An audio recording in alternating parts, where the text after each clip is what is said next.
Welcome to USA Global TV and Radio, where our mission is to provide education, entertainment, hope, and inspiration. USA Global TV and Radio connects you with experts and audiences all around the world every single day to help you succeed in business and to live a richer life. Visit us at usaglobaltv.com to learn about career and life-changing training and mentoring programs like the Listening Mentor. Subscribe to our newsletter to stay informed about our special programs and offers. Discover how you can become a guest on one of our shows or a host or producer of a USA Global TV and Radio show of your very own. That's USA Global TV and Radio, where the doctor is always in.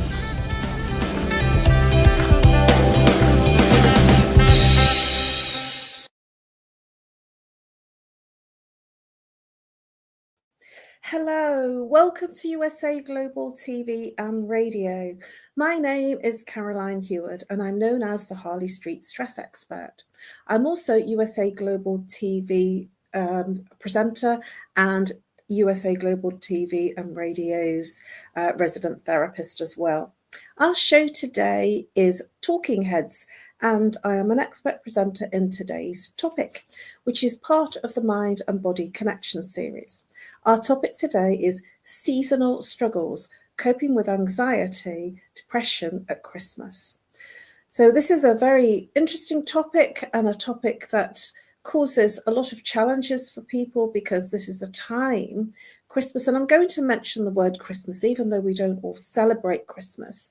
And that is because I've spoken to many people in my many years of doing this work, and I've spoken to people that don't celebrate Christmas, and I ask them, what are they doing for Christmas? And then I kind of stop myself and say, oh, perhaps you don't celebrate Christmas.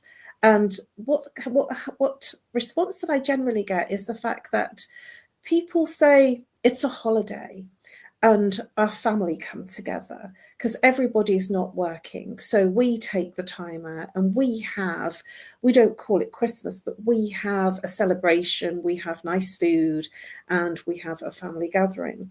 So it's however you don't or do celebrate Christmas, the time is a time for people to gather. Whether you do or you don't, it is a family time for many people, and many people are enforced pretty much to have that time together with their families. So for some, it's actually a dual-natured experience, Christmas is, a festive season, I'm going to refer to it as, because for some it's very joyous. It's a time that they're going to meet up with their families and it's a really joyous time. It's time to go out and socialise with their friends, for some getting drunk, for some partying and revelling, and a time for friends to gather together. And certainly in my many years, I always met up with friends on Christmas Eve and spent Christmas Day with my family.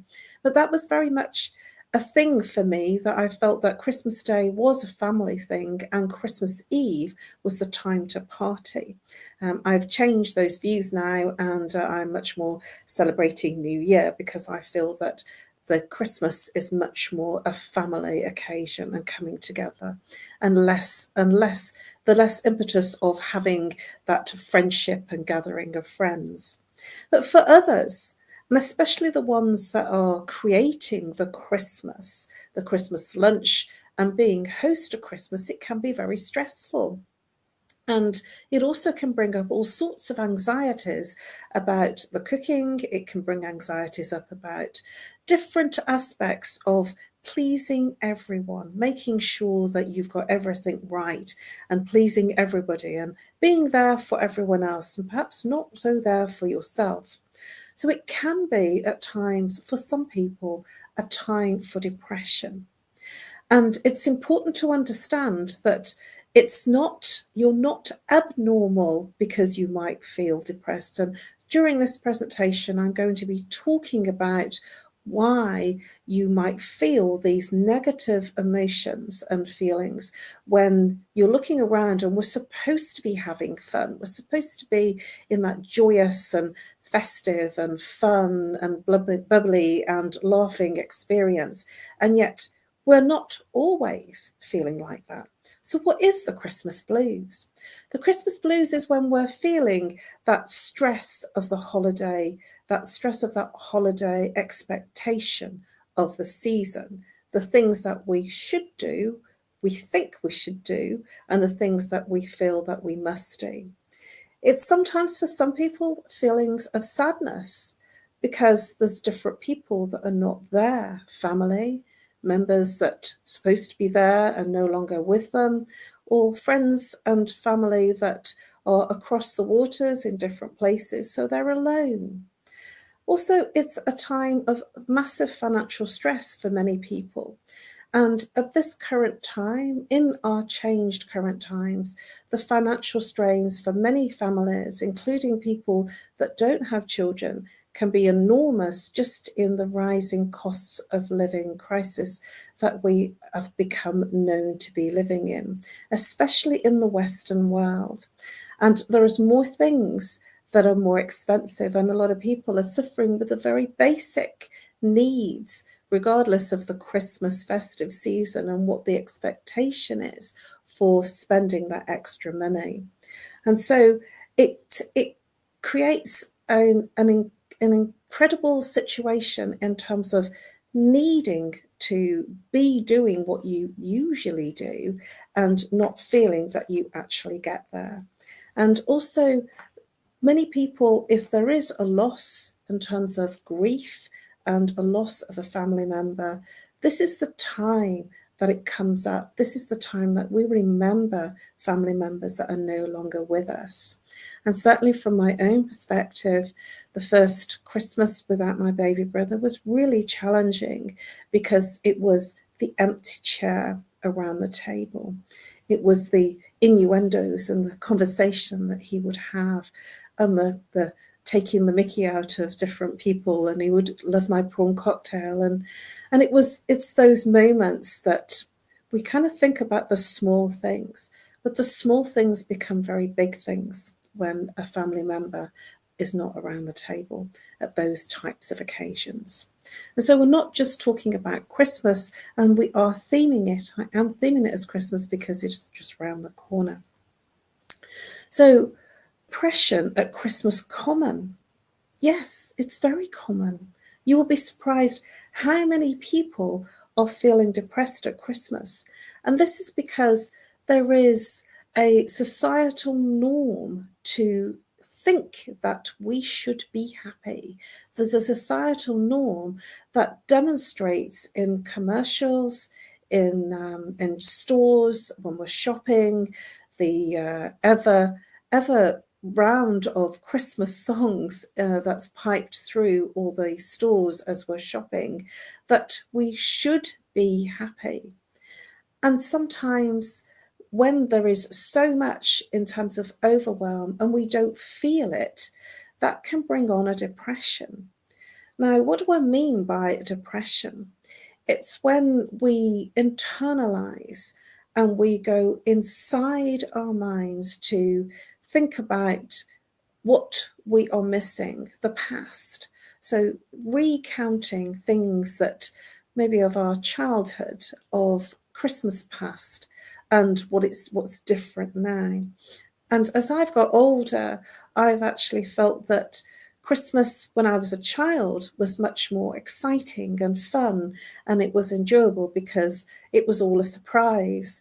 And I do feel personally, and it might be the same for you if you don't have children or your children have grown up, or you didn't have children and you're not in the family home as being around children, that it's almost like you're missing something with the children being around.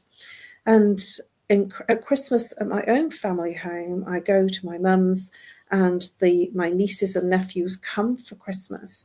And I do feel it's their day. It's watching the look on their faces when they're opening up their presents. But what about if there isn't children? And we reminisce and we focus on our past Christmases and our past expectations of what was and what it is now. And so this common experience of feeling a depression around Christmas is very common because we tend to compare and contrast maybe of our own previous Christmases, our own seasonal festive times, and also of other people's. Social media is something that revels in showing the good stuff about Christmas. It shows a snapshot, a moment. But what it doesn't show is there might have been a family upset just prior to that photograph being taken, where everybody performs and sits up and smart and smiles for the camera. And I've known some people that have performance for the camera, but actually behind the scenes, there is a lot of challenge. Are you in that kind of family situation? Are you smiling for the camera, but really inside feeling that it's to celebrate and to show those moments on social media that everybody expects to see? I'm not a fan of posting pictures of meals and food. And when somebody suggests posting a picture of my food, it doesn't make me feel very great. But some people love it and some people hate it. I just think it's kind of a private thing. And I personally feel that it has to be each to his own. What feels right for you might not feel right for others. But I frequently see pictures of dinner plates, and I frequently see pictures of the big roast and the big soiree of food. And this might be your way of showing this is a festive occasion, but it might be depressing for other people that are living on their own. It might be depressing because they're not in the family situation. And so what they're having is something that's not anything like what's on your festive table. And so it can contribute to feelings of isolation and feelings of depression, especially on Christmas Day and Christmas Eve, when there is a lot of celebrations.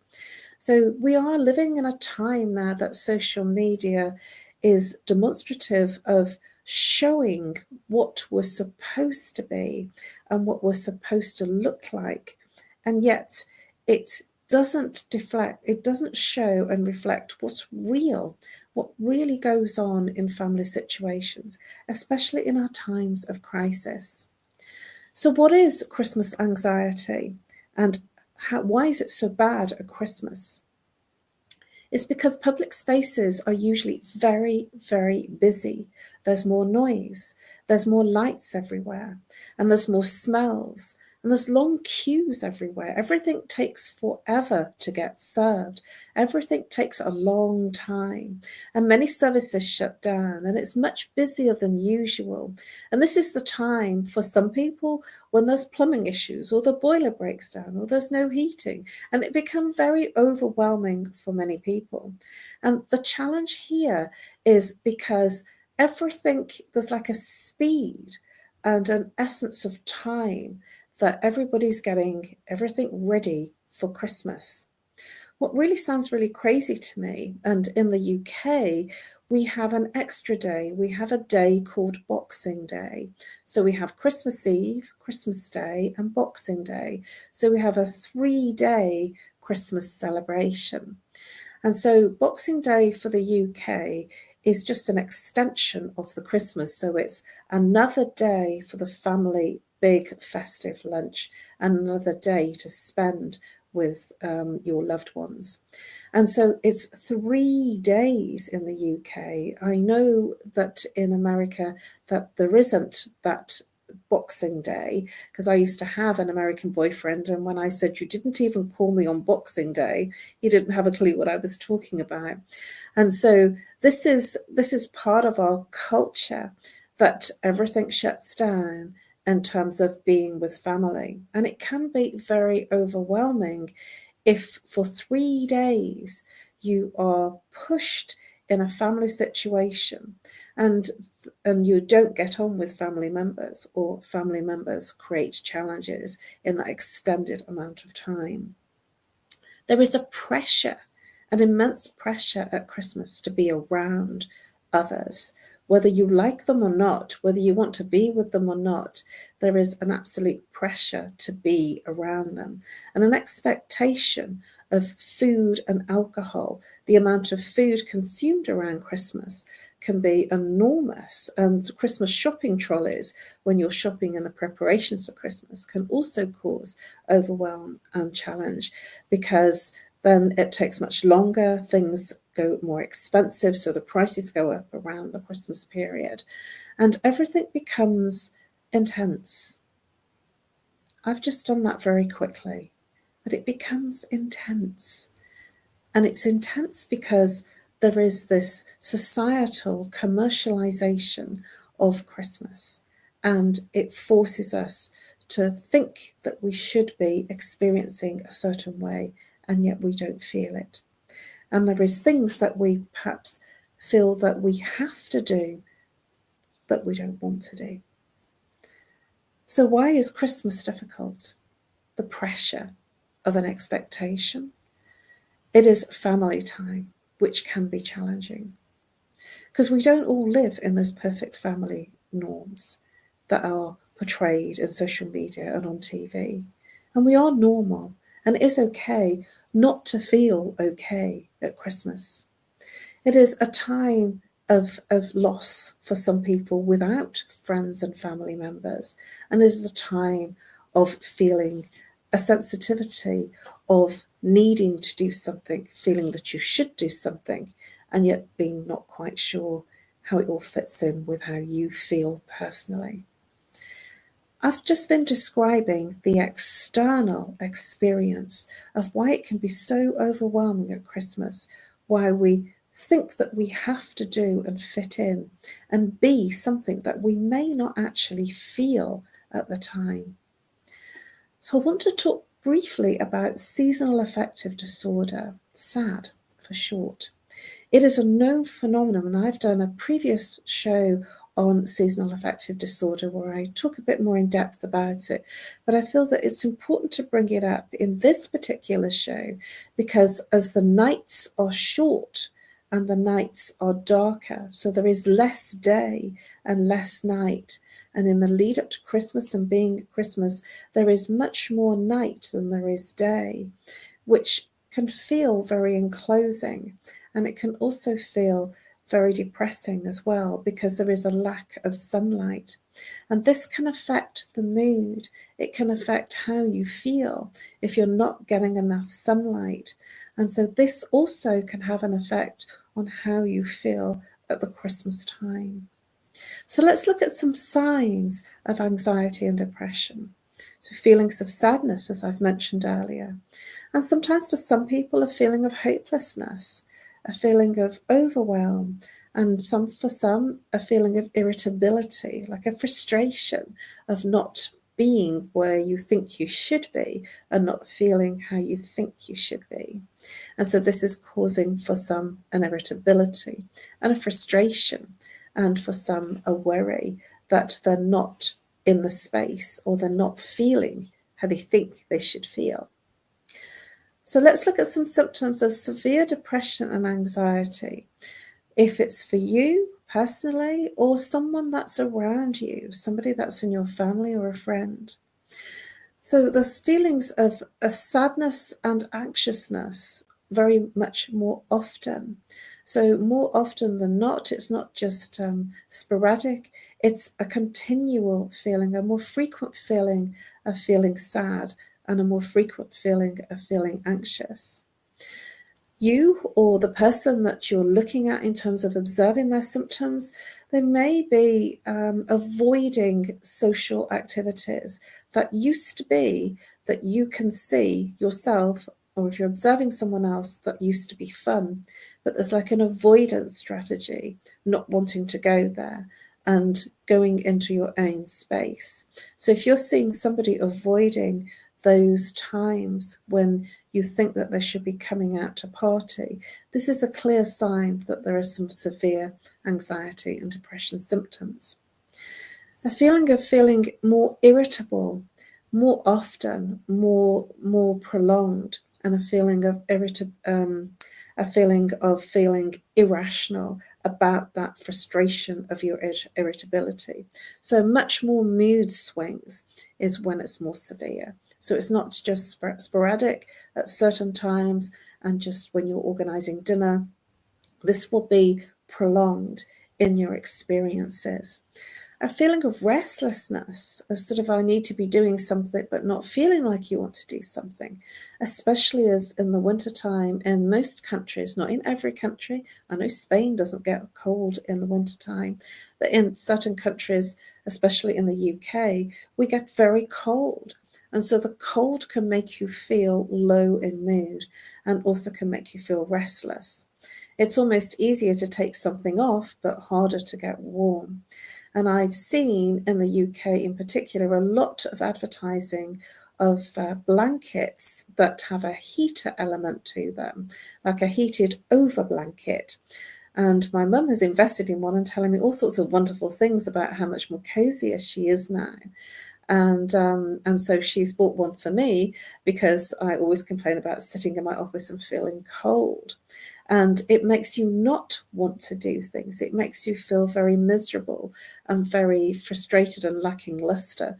And so when you are feeling cold, especially at Christmas time and in the seasonal festive time, when you should be feeling happy, we think you should be feeling happy, this can make you feel worse. So trouble falling asleep. Many people that have prolonged and severe anxiety and depression symptoms will have problems falling asleep. It's like they're tired, but too tired to sleep. And then the opposite of feeling too sleepy, getting too much sleep. And also waking up early because there's like a clock, an internal clock saying, I need to do something, I need to be in action, and yet not able to do it because you're not feeling great. So moving on to the physical symptoms, fatigue is definitely a physical symptom of this overwhelm at Christmas. Headaches. Let me just explain about headaches. That when somebody has constant headaches, it's because there is so much thinking that the mind hasn't had time to switch out. And so there's one thing after another. And certainly in our festive season, there is time that we should be doing things, and there's almost a feeling of there's not enough time to get everything done, and there is a race against time. And so when the mind is constantly occupied with what it thinks it needs to do, and there is lists running around in the mind, what happens is that it can literally make the head ache with thoughts. And so it is important when you do get a headache that it's a sign. It's a way of telling you to stop, to pause, to take a breath, and to make sure that you are taking care of you. Because Christmas, for many people, is just one day, or maybe 2, or 3 for the UK.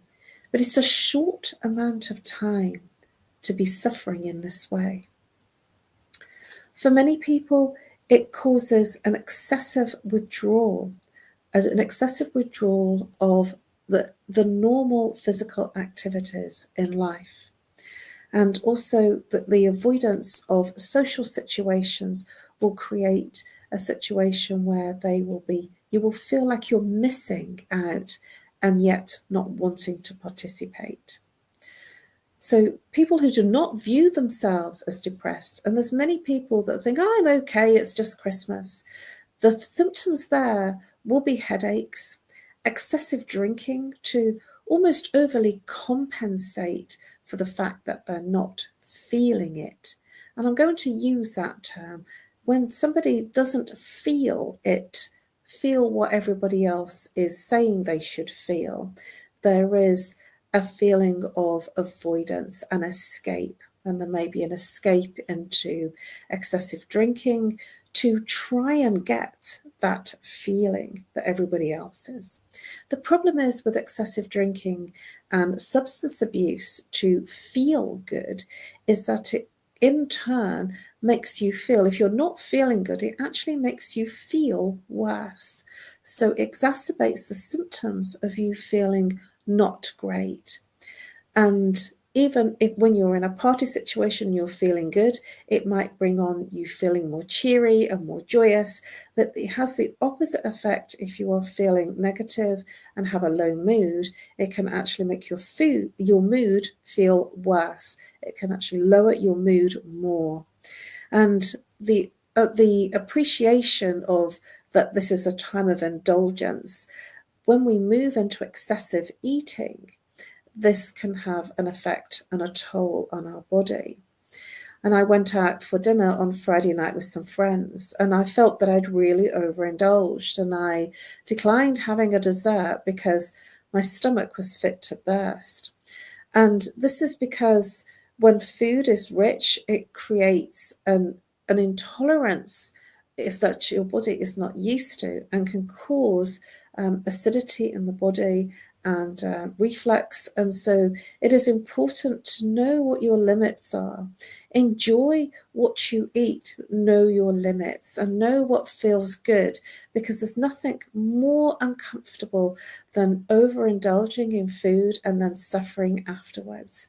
And so it's good to have a little bit of everything. But be careful about the amounts that you eat, because it will have an effect on the body if you suddenly pile in lots of calories and lots of excessively rich food into the body. I only generally have Christmas lunch because it is so overindulgent. I can't actually eat anything else, and I might have a banana in the morning, and we have Christmas lunch late, and that's because it is far too much food and not what I'm used to, and a lot more meat than I'm used to. And so this is important to be considerate about what your norm is and what's an acceptable norm to have more. So why am I always ill at Christmas? One of the things that I used to suffer with consistently was when I stopped, and there'd be a big race, a busy schedule, a busy calendar, lots of parties, lots of activity of getting everything done. And then you would stop. And when you stop, this is when the body kicks in as to how it doesn't feel. And it's that stopping mechanism of the holiday that when you stop, this is when your body relaxes. And I used to get what I used to commonly call a Christmas cold. And then it used to disappear just as quickly as it came when I was back to work. And I've never really understood it, but I used to have a ruined Christmas because I would feel so low, coughing and sneezing and just feeling really terrible. And then when it was time to go back to work, it was almost like it went away. And so your body knows when you're overdoing it. And this is the way, when you get a cold, it's the way of the body releasing toxins out of the body, all the things that it doesn't need.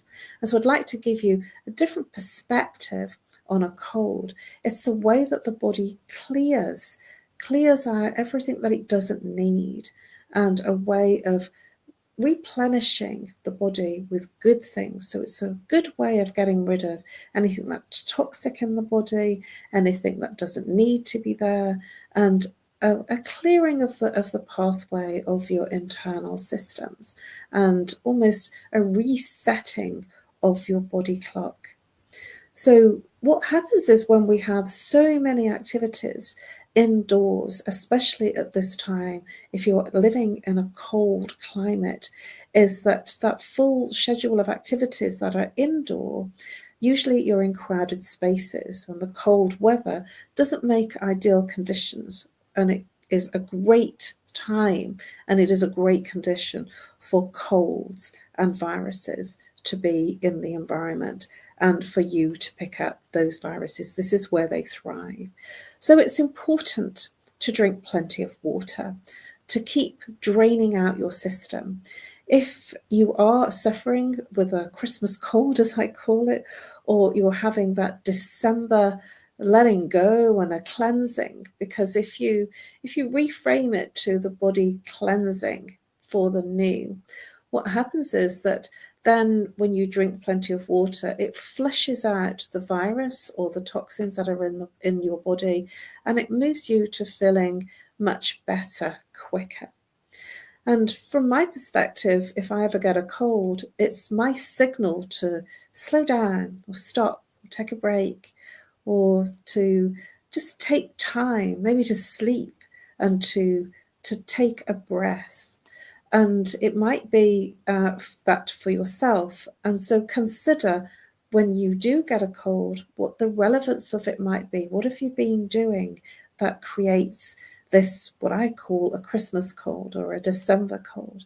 And it is very much a time of such expectation that we place on ourselves, and what other people place on us, and what society places on all of us in terms of its huge commercialization. So why do I feel lonely at Christmas? Well, the images and expectations and the socializing and the excess in relationships become under spotlight. They become under your spotlight and your wider community spotlight. So those feelings come up of inadequacy, feelings that don't match up to other people's perceived ideas. Now, if you watch Christmas films and dramas and documentaries, if you watch things like soaps, and they'll all have like Christmas episodes, all of these move you to a space of thinking that this is about everybody having their Christmas hats and their Christmas turkey and having all the festivities. But it might not be that that's the situation for you, especially if you're living alone. And if you are living alone and you haven't got the friends and family around you, this can feel even more isolating and lonely, because it's under the spotlight and there is this massive commercial expectation that you've had a great time. And what I want to share with you is, it's okay to not feel okay, and it's okay if your experience of Christmas doesn't match up to the perceived ideas of what others and the commercialization of Christmas make you think that it should be, whereas it might not be the same for you. So let's look at some practical coping strategies and setting your own realistic expectations of what's possible for you during the festive season, and letting go, basically letting go of that societal norm of the, inverted commas, perfect Christmas. Manage your finances. Budget, especially in our current times. It's not acceptable to go into a huge overdraft facility and credit card excess when we are living in our current times. So budget is really important so that you don't go into overwhelm in terms of your finances, and look for low-cost ways of celebrating and collaborating for Christmas with families. Stay connected with friends and family. Reach out, especially to friends and groups, support groups. If you are alone, this is an important time to reach out. Looking at techniques that you can use to find a way to be for you, to be looking after you, because we've looked at how things can be very challenging from the external perspective. But looking at the internal perspective, your internal experience reflects your external experience. So what you're thinking and feeling inside affects your external. And so many people, especially December time, the end of the year, they're looking at a reflection of what their year has brought to them, what they've done, what they've achieved, what they've not achieved, what they set out to do, what failed. And this can bring on serious amounts of anxiety and serious amounts of depression of what they didn't achieve, because this is a time for many people to reflect on their year. And one of the things that I do, which I highly recommend in terms of looking at how you can feel differently about your year, is I write a Christmas newsletter and I pop it into the Christmas cards of family and close friends. I don't send I think I probably send about 50 Christmas newsletters out, in that encompasses family and friends. And in that Christmas newsletter, what I do is I focus and just put little snippets of what was good. I call them the highlights. And I'm also being real as well. And I also include some lowlights of things that people passing or something that didn't go so well. I clutter it with mainly highlights, but it's important, I feel, to be real, to be authentic. So I put awards in there that I've won, things that projects that I've done, and things that festivities and parties that I've been to, gatherings of friends, and very quickly, it gets filled. And I find that that's an extraordinary way of reflecting back on the year in a positive way, reflecting back on the year and seeing what you've achieved versus only looking at what you didn't achieve. And I highly recommend, even if you don't form it in a newsletter, actually journal and write about your positive things or the key highlights and key lowlights, because we're human, having a human experience, and it's completely okay that some of it wasn't good. So look at breathing if you're feeling an overwhelm, mindfulness practices, relaxation, breathing exercises, breathing a full breath down into the belly when you're feeling overwhelming and you're feeling a level of anxiety and stress, and that feeling of looking at the past in terms of depression. When you breathe into your body, into the lower belly, that will bring you into the body and out of your mind. And it's the off switch for the mind, and it will actually make you feel much better. Also, running on the spot or going for a jog around the building or dancing will have the same effect of bringing you into your body, and it clears down the mind. Singing along to your favourite song. All these things are very simple things, or putting on a comedy. Around Christmas time, there are lots of comedies, and there are lots of shows that will make you laugh. And laughter is the best medicine anybody can have, to laugh. I had a phone call with a friend about a week ago, and he was just cracking jokes non-stop. And he says, "When was the last time you laughed?" And I said, "Thank you for making me laugh. It was just such fun." And the jokes kept coming, and it made me feel differently. And laughter makes you feel differently, and it releases oxytocin in the body, which is also known, I call it the love drug, the love hormone, which makes you feel amazing. So prioritize sleep. Prioritize getting enough sleep, because when there's a lot of activities, we find that we're racing against the clock to get everything done, and we may not find the time to sleep.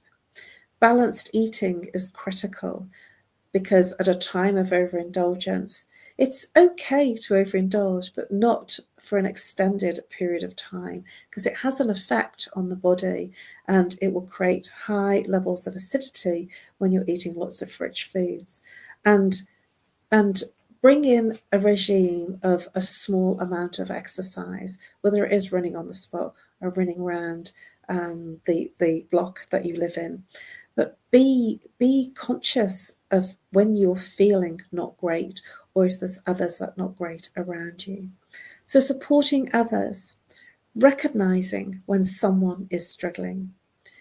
This is a really important key message, because you might be having the time of your life in your family, but you might have a family member or a friend that's not, that have gone quiet and withdrawn. So recognize, to be in awareness for yourself and for the other person. Encourage an open conversation about feelings, because for many people, Christmas and the festive season is not a good time to talk about negative feelings.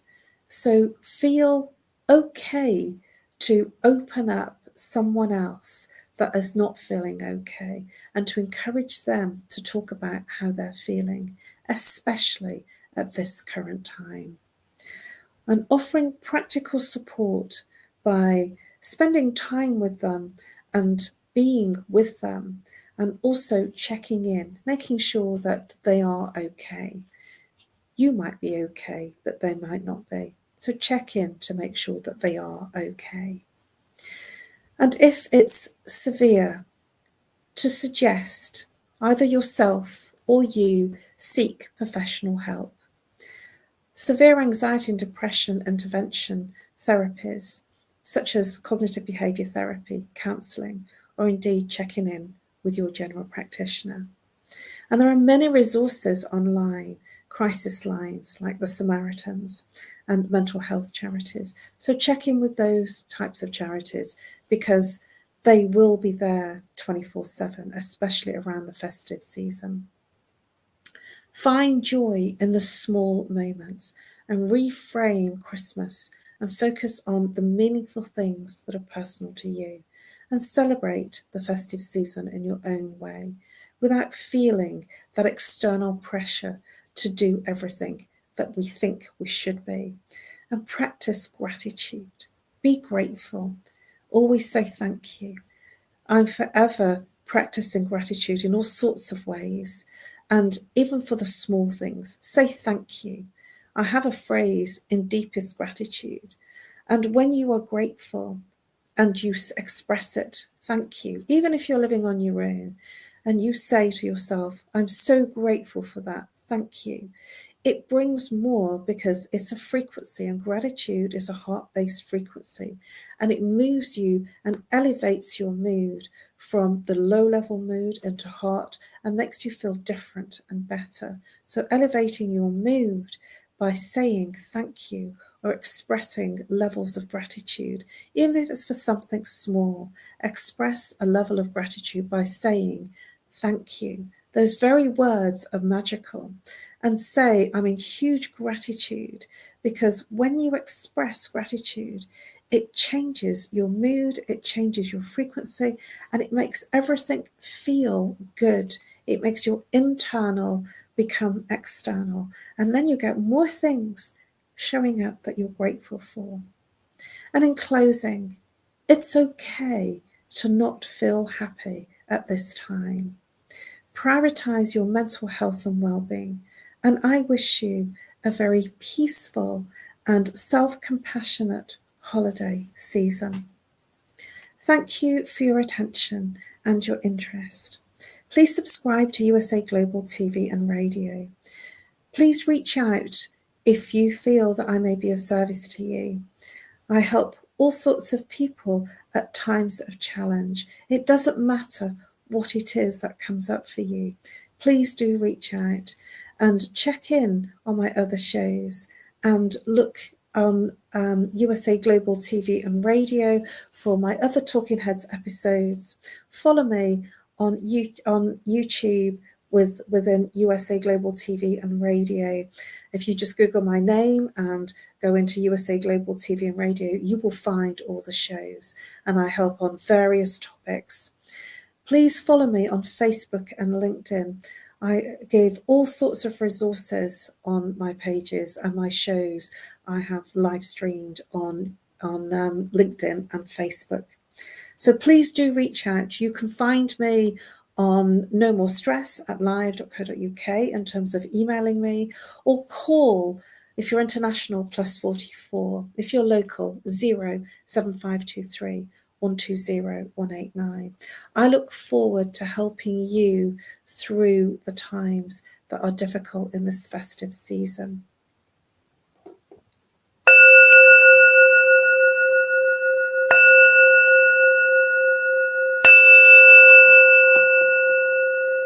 Namaste.